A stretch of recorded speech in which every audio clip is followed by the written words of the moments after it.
and start going within, start looking within yourself. Like, what is your next step? What is your next path? What lights you up? Like, these things, like the things that light you up are your lighthouse. The things that give you the most amount of joy is what you get to move towards. Welcome to Just Being Me. This is your sanctuary for all things real, magical, and unapologetically you. Here, we weave together the threads of balanced living, self love, and creative expression. Because stepping into who you're meant to be is equal parts exhilarating and messy, and it's all part of the plot. I am your host, Emma Garter, and I'm a self expression coach and creatrix. Each week, we'll dive into heart centered conversations, playful explorations, and a little bit of everyday enchantment. Whether you're figuring out life's big questions, manifesting your dream reality, or simply learning to know, trust, and love yourself, this is your space to create a life that feels so desirable that you would never want to escape it. So, let's skip the small talk and dive into the deep end.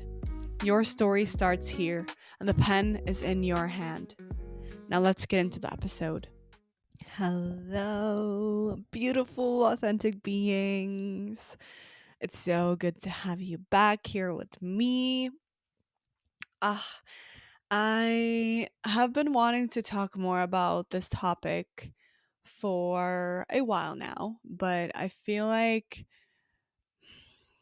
it's still been fresh, even though it's been 2 years. But for the people that don't know, I dropped out of college after my third year. So I only had 1 year left, and I have learned a lot from that experience. And I just wanted to share, like, why that happened, why I dropped out, and why it was the best decision that I've ever made in my life.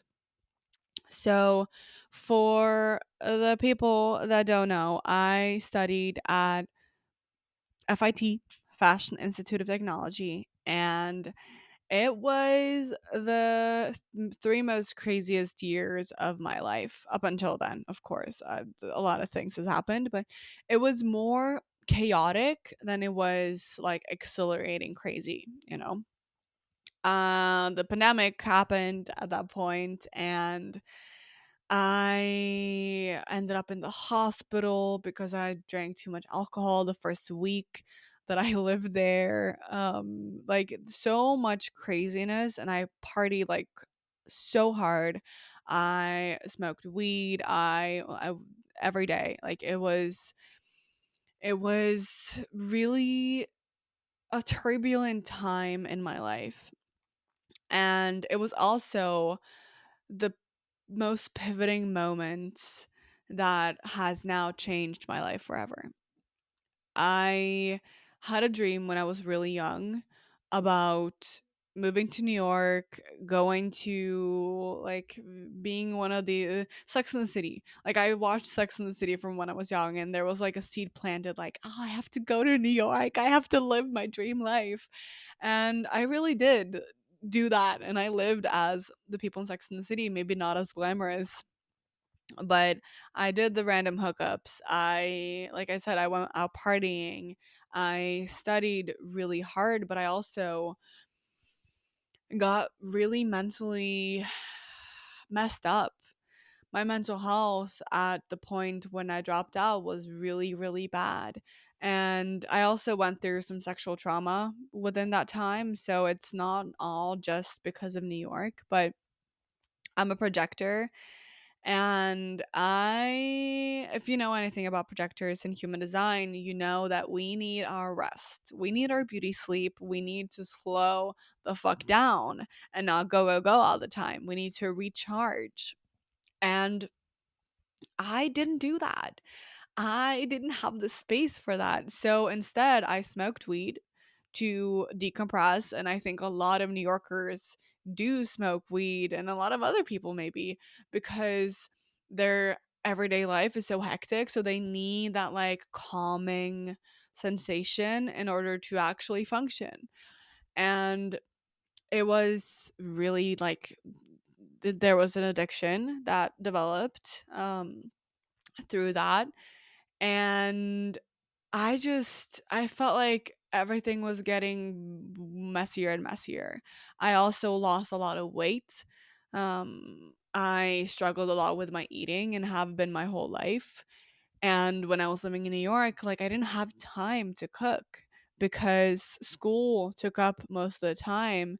And if I wasn't doing school, I was hanging out with my friends because otherwise I felt like I was going to miss out. And it was really hard to stay consistent with healthy cooking. And when I smoked, I had the munchies, so I started eating a bunch of crap. And I even like I watched so many movies and got like I was laying in bed so much, and I was just really really having a rough time. And I got to a point where my whole body was like, I can't do this anymore. And I even have a video of me on my phone, like that May, right after school ended. This was 2022. And in May 2022, I was like, now I'm going to start on my collection.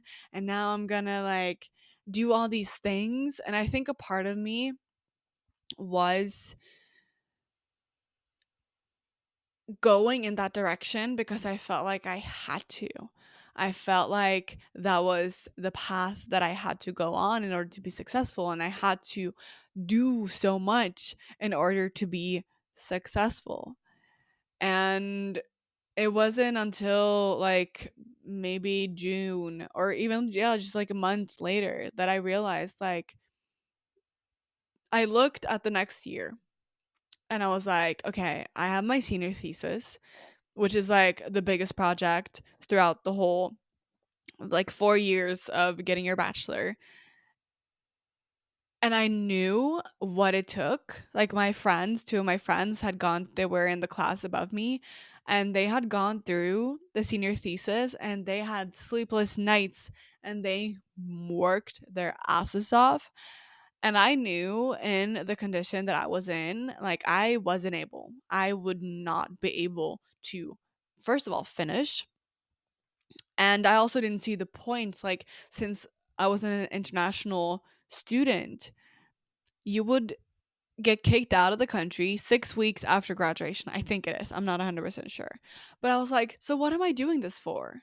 Like, what am I pushing myself this hard to my breaking point for? Like, what am I to gain on the other side? What am I holding on to? What is this vision of what my life would be? Is it worth pushing myself through the most horrendous emotional and mental and physical pain just to get to this sweet spot?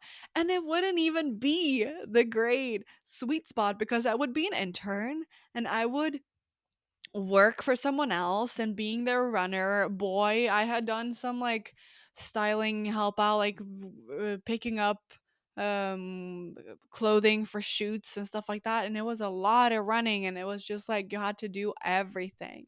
And I was like, this is not the life that I want to live. I don't want to climb up this corporate ladder and be treated like shit, first of all, when I first start right out of college and have so much competition of getting these jobs, and maybe even start working for a company that I don't even like and I don't, my values are not even in the same bracket with. So I made a decision to move back home to Norway, and it is the best decision that I've ever made.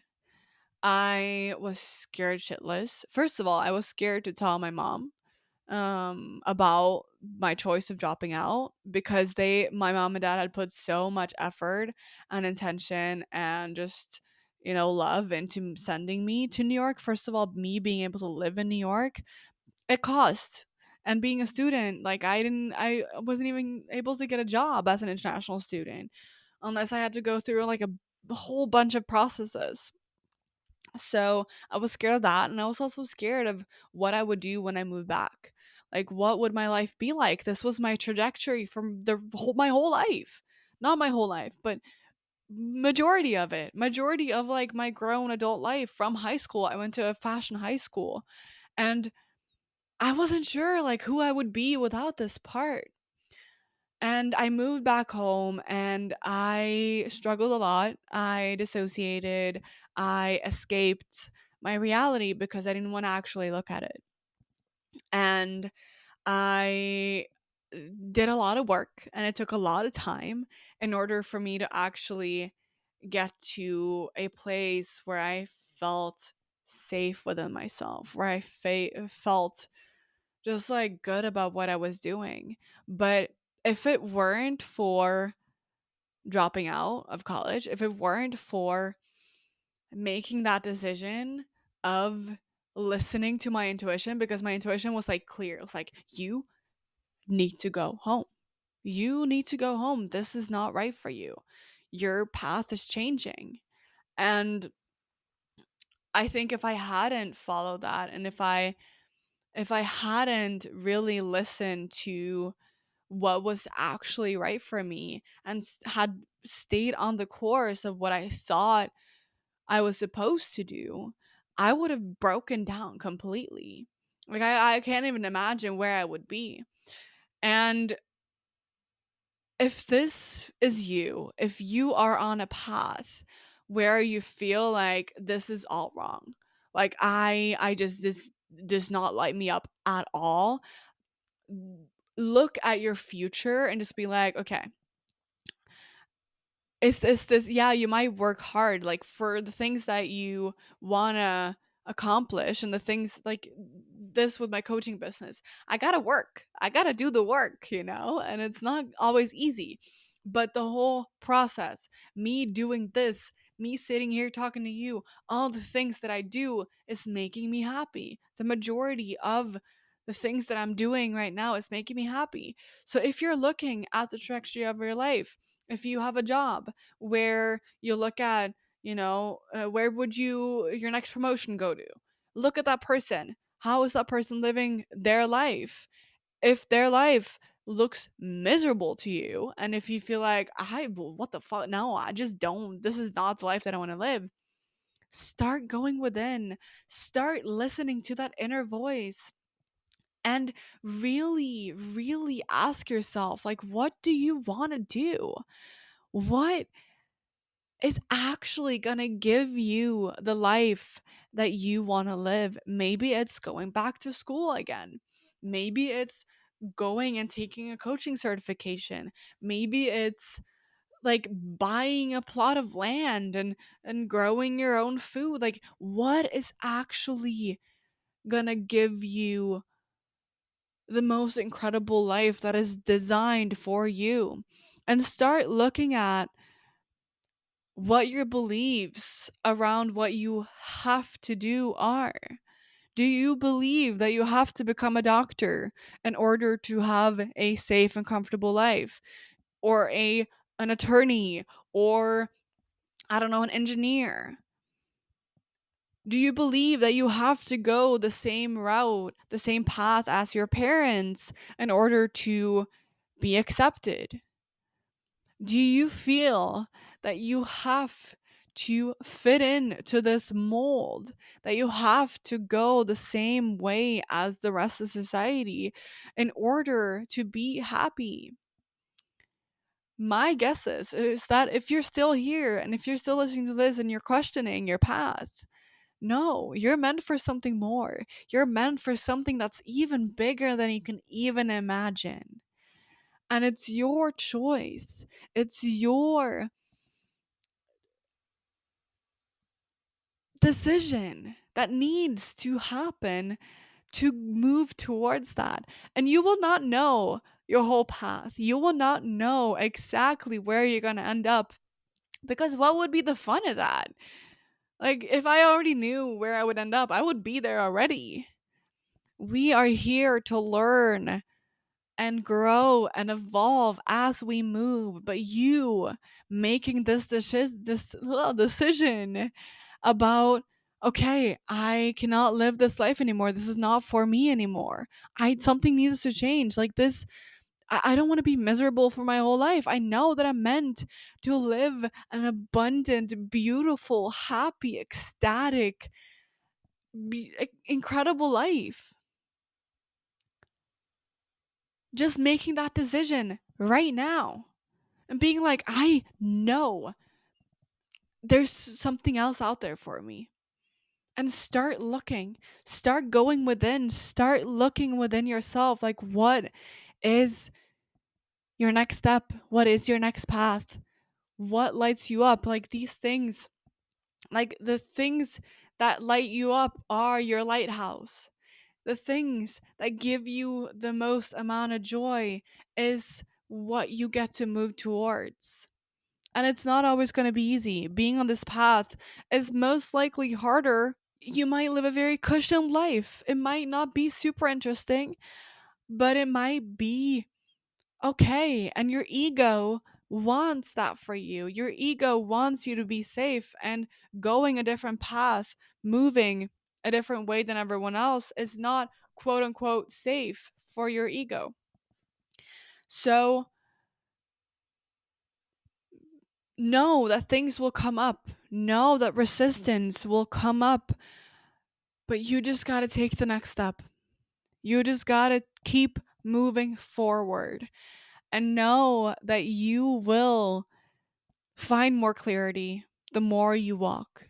The more you clear the path of anything that is not meant to be there, you will find more clarity, and you will find so much more bliss and joy and ecstasy and all the wonderful feelings. As well, with when you're clearing the path, you need to feel those feelings, you know. You can't clear the path without actually looking at the stuff that's on the path. But this is just your invitation and your permission slip to live the life that you want to live. Like, you're not a puppet. You're not supposed to be like bobbed around by other people's thoughts and expectations. Like, no, we get to be our own fucking person. You get to be in the driver's seat. You get to have your the pen in your hand writing your own story. And I'm so proud of you for being here and for taking these steps. And sometimes it's fucking hard, and I know. But if you need a reminder, save this episode. Send it to a friend that's going through a lot of rough things, or is kind of confused about our future or what they're meant to do in life. We all got a purpose. We all came onto this earth for a reason. And if you're listening to this, you get to figure that out. And I invite you to follow this podcast channel. Follow me on both my Instagram and my TikTok and this podcast, because I will be here with you the whole way. I will share tips and tricks, and I will hold you and help guide you through this transition, through creating the life that you truly love, where you don't have to hustle the fuck out of everything, because you know that as long as you're following your heart, as long as you're following your North Star, you are exactly where you're meant to be. And we get to do it according to who we truly are, our own values, our own ways of wanting to be. Thank you so, so much for listening to this episode. I love you so, so much. And I'm so fucking proud of you, because not everyone, a lot of people actually, do not take this journey, and they just keep on living their life, which is fine, you know. But I know that you're meant for more. I know that you have a gift that you're meant to share with the world. And I am cheering you on the whole fucking way. I love you again, and I will see you in my next episode. Bye.